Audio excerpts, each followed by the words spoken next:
Hey, what's up? This is Delio, and this is why I no longer use FL Studio.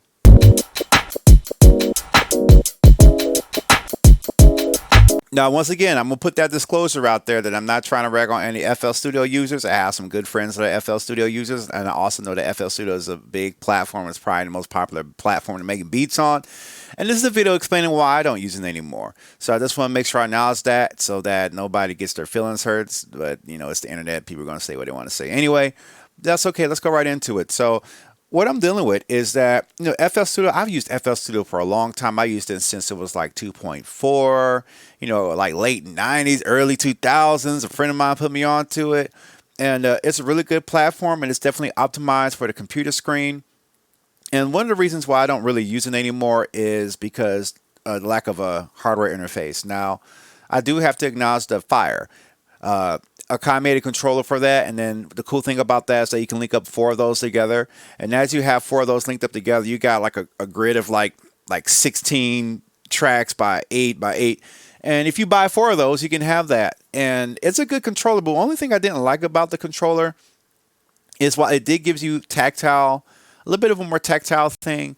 FL Studio was built to be operated by mouse and keyboard, and it has been done so since the beginning, and it will continue until there is more FL Studio, which probably won't be the case because FL Studio is internal with the free updates. That's a cool thing, and that's not why I don't use it anymore.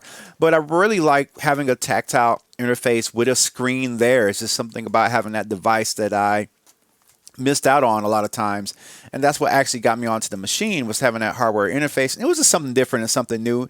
You know how it is, where you're really good at proficient in something, and you try something new, and now it's more stimulating to create on that, not because it's a better platform, but because it's a new experience in your creativity.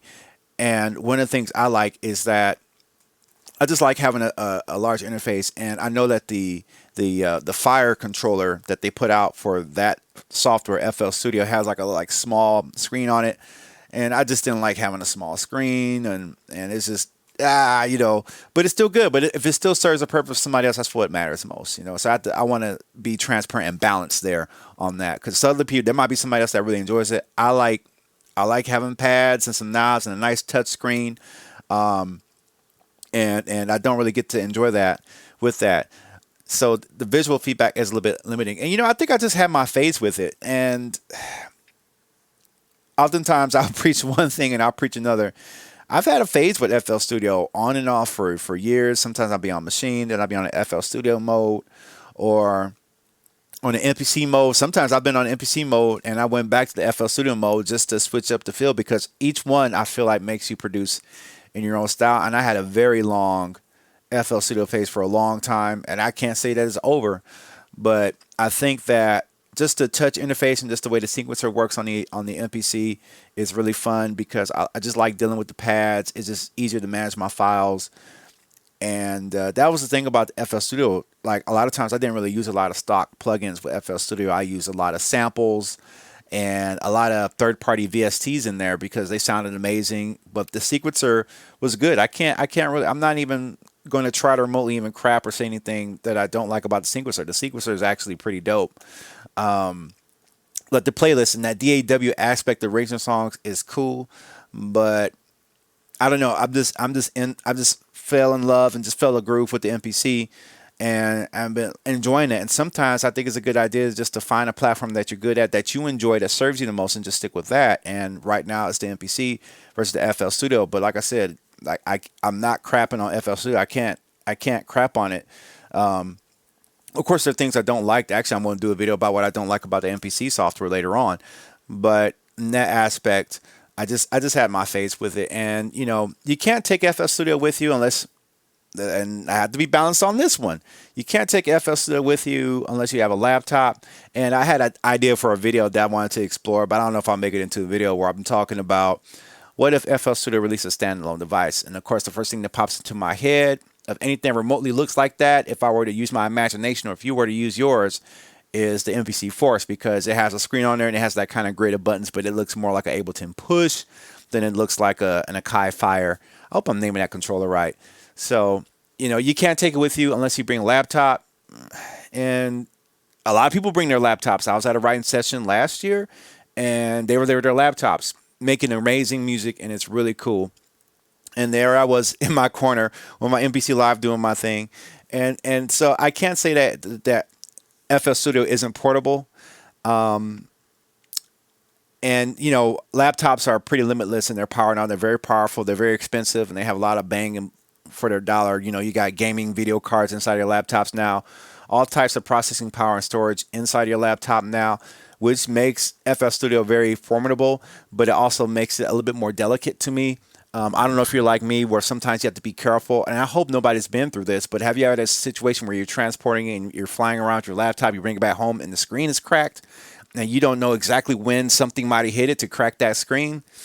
Yeah, laptops can be a little bit delicate. Even if you're delicate with laptops, it just seems like that they were out now in balance and in defense of FL Studio and the laptop configuration. My MPC Live, the big jog wheel right there on there is very loose. I guess it's had its fun, and if I don't pay attention, that knob will fly off and go somewhere. So if you were to ask me which one's more portable and easier to deal with on stage, I'd rather just have a small box that has all my beats and samples ready to go than a laptop, because I just, you have to really baby that laptop and protect it. Whereas this is a little bit more resilient. Of course, if you're transporting anything, you're dealing with gigging, get it inside of a hard case so it can be as protected as possible. Give you the best chance. And at the end of the day, FL Studio is not a bad platform, and actually, I think it's the easiest platform you can get into. I think it's the cost is right to get into it. I know Akai has tried to compete by creating a version of their own that's free called MPC Beats, where you can get that software for free.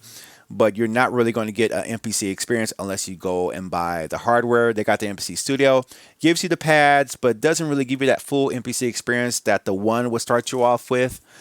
And I know that a lot of people do a lot of great work with FL Studio, and it's something that I could change my mind and go back to should the landscape change, or maybe there's some sort of interface. But I think fundamentally and foundationally, FL Studio is a mouse and keyboard desktop software for making music, and there's ways to work around that, but it's work to work around that. But as for me and my experience, I just enjoy this experience more, just having a nice keyboard, pads right there, boom, good to go. And sometimes when I work with my machine, not my machine, but my MPC, just having that box right there without any other distractions, no email on it, no YouTube. And of course, it's up to you to use it to be disciplined and not have a bunch of tabs in the background of the distracting YouTubes and Facebook in the background and emails in the background. It's a good idea to not have that. Of course, it's up to the user, but I definitely enjoy this platform. So if you like this type of content, let me know what you think about that. Just give some reasons why I don't use FL Studio right now, but I could change my mind anytime. That's the good thing about being free to do whatever you want whenever you want to, is that you can switch over, use it again, or if I'm collabing with an FL Studio user, I can speak the language, so I'm blessed with that. And I think it's good to get familiar with that, but then also have a good home place to be. All right, I'm out. See y'all later. Check y'all out in the next video.